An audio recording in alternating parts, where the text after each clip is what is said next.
Hey guys, welcome to Tuesday's video. If you're new here, this is what I do every week. On Tuesdays, I introduce a topic that I'm going to be talking about all week long, leading up to Thursday nights live at 7:30. On Thursday night, during the live, that's the time that you and I get to dive deeper into the week's topic.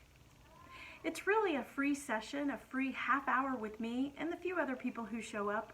It's where we get encouraged and we feel some camaraderie, because we all know that when we understand and know that there are other people who are struggling very similar to the way that we are, we often feel like we're less alone. So join us on Thursday night where we'll do a deeper dive. In this week's topic, I'm going to tell you right now, it's not warm and fuzzy. This week, and I've been warning you guys, I'm going to be talking about how do we deal with emotional pain. Because in the next few weeks, I'm going to dedicate 1 week to very specific pain points. Things like self-pity and loneliness, anger, fear, and shame. If there's one very specific one that I didn't mention but you'd like for me to dive deep into, shoot me a private message and I'll see what I can do. Have you ever been in your house or a house you grew up in where there was something that needed to be jiggled or done just in a very specific way in order for it to work properly? And then after a long time you decide to pay money, or your parents decided to pay money, and they fix it and it becomes life-changing, and everybody's wondering, why did we wait so long to fix that thing? It has made it so great. We lived for years jiggling the handle or turning it just so. That's what it's like to deal with emotional pain points.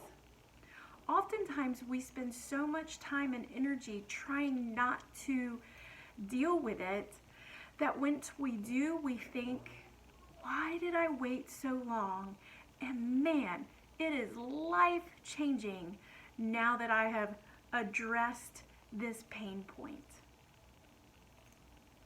One of the things that we have to remember when we are dealing with a very specific pain point, emotional pain point, no matter what it is it's very important, it's key, it's vital that we don't run from it, which is usually our first instinct.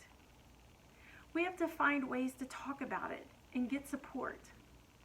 We have to remember that emotional pain is very much like the ocean.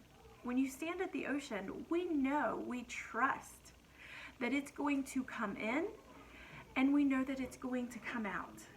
When the ocean hits the shore, it doesn't just stand there forever. It comes in and it goes out. It has a rhythm. So do our emotional pain points. The things that bring us emotional pain do exactly that. We have to trust that process. We have to know and understand and believe and stand firm in the knowledge that when we are feeling emotional pain, we will feel it, but it will subside and we will be able to breathe and relax again. We have to remember to allow it to come in, because that's where we're going to grow from it. We also have to remember that emotional pain journeys are just that. They're a journey. And when we are on it, it will produce something good. We will grow from it. We have to allow the pain to transform us. When we allow pain to transform us and not to make us bitter and angry, that is where the goodness comes from. That is where we can say, yes, this produced something good. This is what we're going to be talking about, what I'm going to be talking about all this week. So join me. And don't forget, join me live on Thursday night.